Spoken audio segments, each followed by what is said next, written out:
Saudara-saudara yang kasih, saya telah menyebut tadi bahwa yang menjadi nasul tempat yang kita berpagi hari ini terdapat dalam bagian firman Tuhan yang diringkaskan di dalam Katekismus minggu yang ke-13.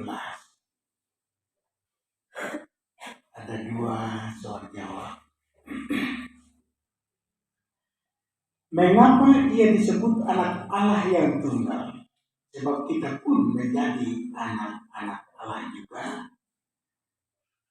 Sebab hanya Kristus saja anak Allah hakiki yang kekal adanya. Tetapi kita diangkat menjadi anak Allah karena Dia, karena rahmat. Mengapa kau sebut Dia Tuhan kita? Kristus disebut Tuhan kita sebab Ia telah menebus kita, yaitu badan dan jiwa kita, dari segala dosa, bukan dengan emas atau perak, melainkan dengan darahnya yang tak ternilai harganya itu, dan telah melepaskan kita dari segala kuasa iblis, dan dengan demikian Ia menjadikan kita miliknya. Demikian bunyi Katekismus minggu yang ke-13. Saudara-saudara yang kasih dalam Tuhan kita Yesus Kristus, kami telah melayani di sini minggu yang ke-12 dari Katekismus kita yang memberitakan kepada kita mengapa Tuhan Yesus bersama kita disebut Kristus.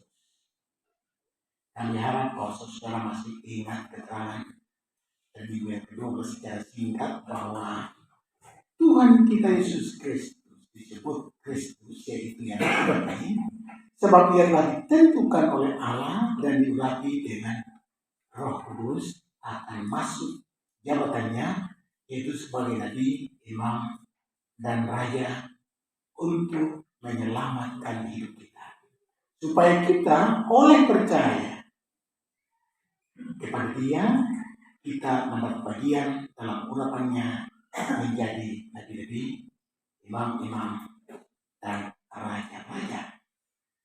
Dan dengan penuh kerajinan kita boleh melakukan jabatan-jabatan kita dengan berbuat itu terhadap saudara-saudara kita.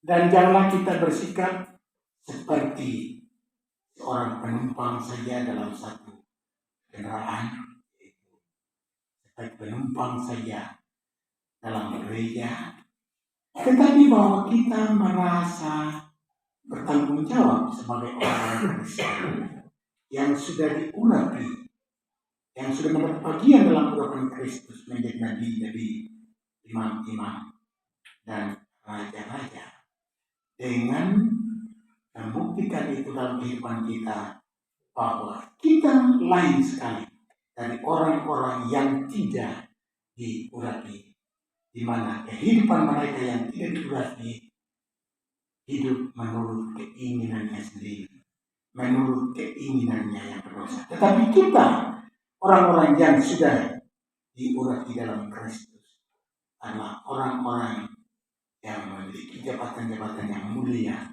sebagai nabi-nabi, imam-imam, dan raja-raja, yang tidak lain mengejar dan hidup seturut dengan kehendak Tuhan. Kehendak Tuhan berada dalam firman-Nya, dan itu berarti bahwa kita hidup sesuai dengan firman Tuhan. Dan di dalam minggu yang ke-13 ini, dia masih berbicara tentang nama dari Juru Selamat kita. Kita sudah selesai nama Yesus, nama Kristus, dan sekarang namanya bahwa Dia adalah anak Allah yang tunggal, dan bahwa Dia adalah Tuhan kita. Nama-nama itu amat penting untuk kita ketahui, sebab nama-nama itu adalah penyertaan Allah dan bukanlah rekayasa manusia atau pendapat manusia. Tapi nama-nama itu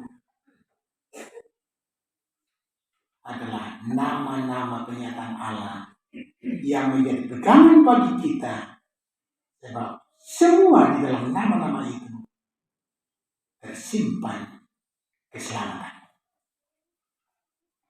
Demikianlah dinyatakan kepada kita dalam minggu yang ke-13 bahwa Kristus adalah anak Allah yang tunggal yang mendamaikan kita dengan Allah. Jadi itu sebagai tema untuk minggu yang ke-13. Kristus adalah anak Allah yang tunggal yang memperdamaikan kita pula dengan Allah. Kristus adalah anak Allah yang tunggal yang memperdamaikan kita pula dengan Allah. Yang pertama, dalam Kristus Allah menerima kembali manusia sebagai anaknya. Yang pertama, dalam Kristus Allah menerima kembali manusia sebagai anaknya. Dan yang kedua, dalam Kristus manusia itu menerima Allah sebagai Tuhannya. Yang kedua, dalam Kristus manusia itu menerima Allah sebagai Tuhannya. Tuhan Kristus adalah anak Allah yang tunggal. Artinya bahwa Dia saja sendiri anak Allah, tidak ada yang lain. Dan saya kira saudara tidak susah untuk mengerti kalau disebut anak tunggal, artinya Dia sendiri saja, tidak ada yang lain. Dan dalam terjemahan yang lama dikatakan bahwa Dia adalah anak Allah alamiah. Artinya bahwa Dia jadi begitu sudah, karena Dia adalah anak Allah,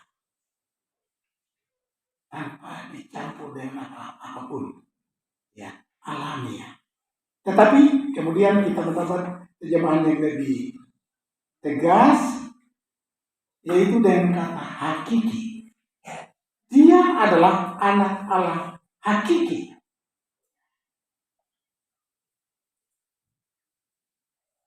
Benar-benar anak Allah. Tidak ada unsur lain yang tercampur dengan Dia. Tapi sungguh-sungguh Dia anak Allah yang hakiki. Tetapi kita harus mengingat bahwa manusia tidak lekas datang saja pada pengakuan ini, bahwa Kristus adalah anak Allah yang tunggal, anak Allah yang kekal, benar-benar anak Allah. Sebab kemudian adalah pengajar-pengajar sesat seperti yang terjadi pada tahun 2018. Ada seorang penyesat yaitu Arius yang mengaku bahwa Kristus bukanlah anak Allah sendiri katanya. Tapi Dia diberi gelar anak Allah karena ketaatannya saja.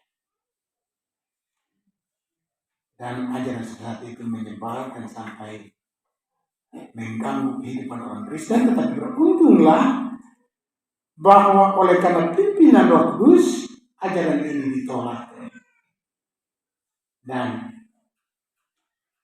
kita hanya berpegang teguh pada ajaran yang benar menurut sabda Allah, bahwa Yesus Kristus sungguh-sungguh anak Allah yang kalau adanya, anak Allah yang tunggal. Dan kalau dikatakan bahwa Kristus adalah anak Allah yang tunggal, ini memperingatkan kita bahwa Kristus adalah anak kasih Allah atau anak yang kekasih. Kalau kita melihat pada kehidupan manusia, kalau seorang anak adalah anak tunggal, tentu begitu dikasihi. Dan Kristus adalah anak tunggal Allah.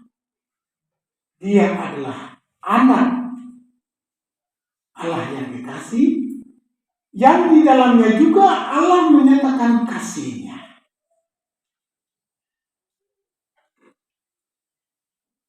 Dan di dalam Kolose 1:13 dikatakan bahwa dia adalah anak kerajaan kasih-Nya.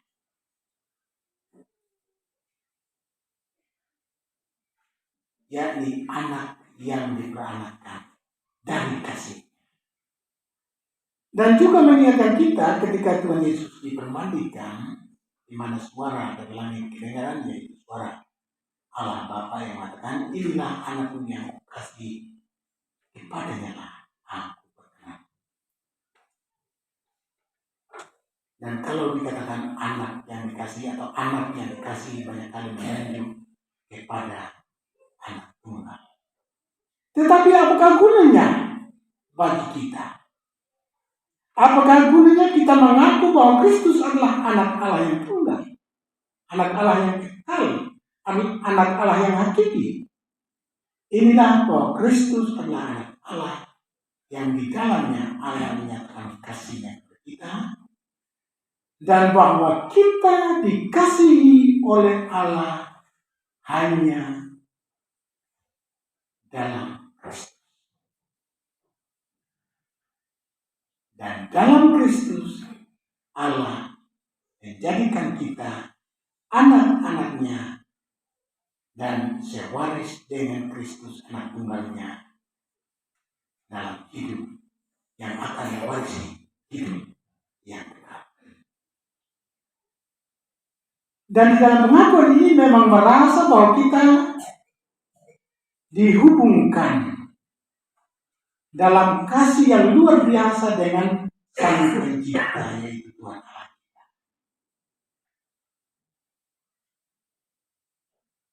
Ketika kita jatuh dalam dosa, hubungan kita dengan Allah telah putus. Dan tiada lagi hubungan baik kita dengan Allah. Tiada hubungan yang akrab lagi dengan Allah. Tetapi dalam Kristus kita dihubungkan kembali dalam kasih mesra Allah. Seperti kita melihat juga pada pengakuan Thomas. Thomas ketika dia menyendiri, dia memutuskan hubungannya dengan saudaranya, dengan Tuhan Allahnya, dan sudah kurang berdoa. Dia begitu sepi sampai mengeluarkan kata-kata tetap yakinannya, sebelum aku meraba melihat dia meraba bekas aku pada tangan dan kakinya, aku tidak percaya. Sekali-kali aku tidak percaya. Tetapi ketika Tuhan Kristus datang menampakkan diri kepadanya, di dalam kasih Tuhan Kristus berkata kepada Thomas, Thomas, ini aku. Rabalah aku, tunjukkanlah tanganmu pada bekas penyalibanku. Dan engkau jangan tidak percayalah, tetapi percayalah. Dan apa kata Thomas? Di dalam hubungan kasih Allah itu, ia merasa bagaimana Tuhan mengasihi dia, yang kemudian dihubungkan dengan Tuhan Allahnya.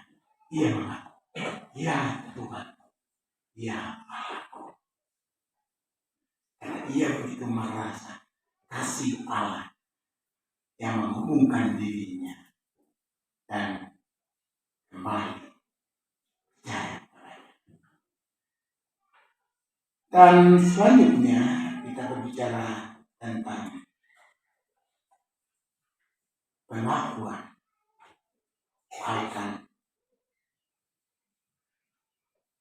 Yesus Kristus sebagai anak Allah yang tunggal. Bahwa di dalam pengakuan ini juga melingkupi bahwa kita melihat semua di dalamnya kelepasan kita dari dosa-dosa kita karena kasih-Nya. Dan di dalam pengakuan ini bahwa Kristus adalah anak Allah yang hakiki, anak Allah yang tunggal, itulah bahwa kita juga merasa bahwa di dalam Anak Tunggal Allah kita kembali dihubungkan dengan Allah kita, sumber hidup kita, dan kita kembali dihidupkan. Sebab oleh karena dosa kita, oleh karena pemberontakan kita telah putus hubungan dengan Tuhan Allah, sumber hidup kita, dan kita tidak lain daripada orang-orang yang mati, yang tidak menunggu hukuman Allah yang kekal. Tetapi dalam Kristus kita dihubungkan kembali, bahkan diciptakan pula untuk menjadi anak-anak Allah. Kalau siapa percaya kepada Kristus, maka ia menjadi anak-anak Allah yang sewaris dengan Kristus, yang akan mewarisi hidup yang kekal. Dan kita mengetahui bahwa Yesus Kristus telah turun sebagai manusia, dan keterangan tentang keadaannya sebagai manusia akan ada dalam minggu yang ke-12, bahwa dia sebagai Anak Tunggal Allah turun menjadi manusia, supaya ia sebagai manusia dapat menanggung dosa-dosa kita, dan sebagai anak Allah dia dapat mengembalikan kepada kita hak untuk menjadi anak-anak Allah. Dan di dalam Kristus kita boleh mendengar segala kata penghiburan, segala sapaan kasih Allah kepada kita. Karena itu kita boleh datang dengan hati yang percaya yang sungguh kepada Yesus Kristus, bahwa dialah juru selamat kita, bahwa dialah yang melepaskan kita, yang membebaskan kita dari segala dosa kita dan dari kuasa iblis. Dan yang penuh kebebasan kita kembali hidup sebagai anak-anak Allah yang tidak lain mengejar akan hidup sesuai dengan kehendak Allah. Dan kehendak Allah sudah tertuang di dalam firman Tuhan. Dan mereka atau kita yang sudah percaya, yang mau hidup seturut dengan kehendak Allah, maka dia akan selalu bertanya, apa kehendak Tuhan saya berbuat? Dia selalu membuka firman Tuhan, karena di dalamnya dia memperoleh kehendak Allah yang dia harus turuti. Dan kalau kita semua adalah orang-orang yang sungguh sudah percaya kepada Tuhan kita Yesus Kristus sebagai juru selamat kita, anak Allah yang tunggal, kita boleh membuktikan itu dalam kehidupan kita, bahwa kita tidak mulai hanya hidup menurut kehendak Allah. Dan selanjutnya, bahwa di dalam kebebasan,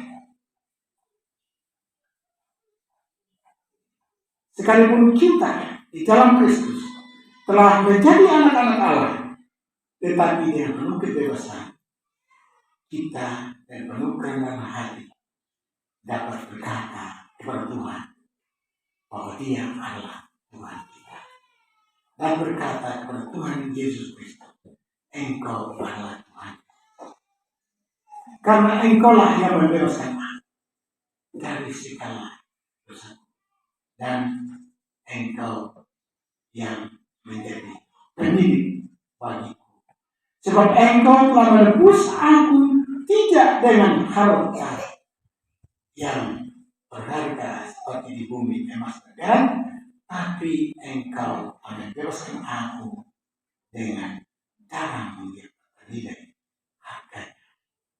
Maka patutlah kita berkata kepada Dia, Dialah Tuhan, Dialah yang memilikiku, karena Dia telah menebus aku dengan harga tunai yang ternilai harganya, yaitu darahnya sendiri. Dia telah menebus kita dari segala dosa kita dengan darahnya yang ternilai harganya, dan membebaskan kita dari segala kuasa iblis, dari segala keinginan yang rusawan, yang mendatangkan celaka bagi kita.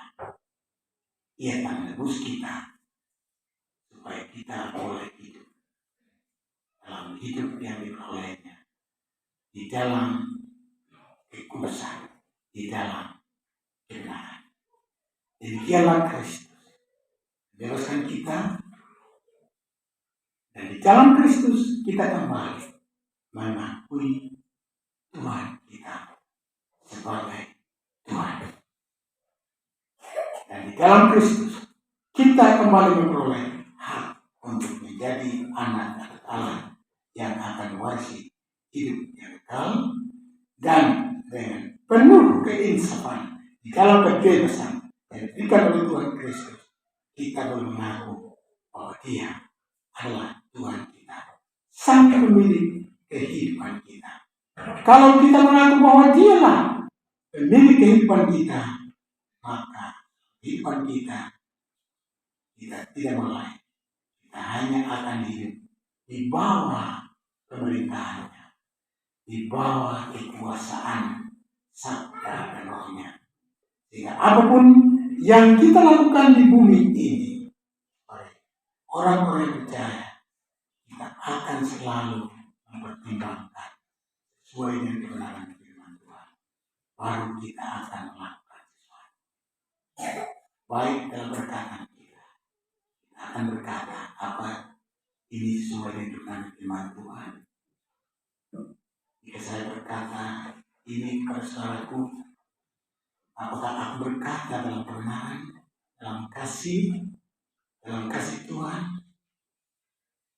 Kalau kita dengan penuh keinsafan yang demikian, maka dengan penuh kebebasan dan sorak-sorai kita akan memuji Tuhan dan mazmur-mazmur dan nyanyian-nyanyian pujian, dan kita akan hidup dan penuh sukacita. Sekalipun kita harus menghadapi tantangan dalam dunia penuh perjuangan ini, tetapi kita akan bersukacita di dalam firman Tuhan dan di dalam kuat kuasa Roh Kudus. Tetapi hendaklah kita ingat akan sabda Tuhan yang mengatakan, bukan setiap orang yang mengatakan Tuhan, Tuhan akan masuk surga, tetapi hanyalah mereka yang hidup dan melakukan kehendak Bapa di surga.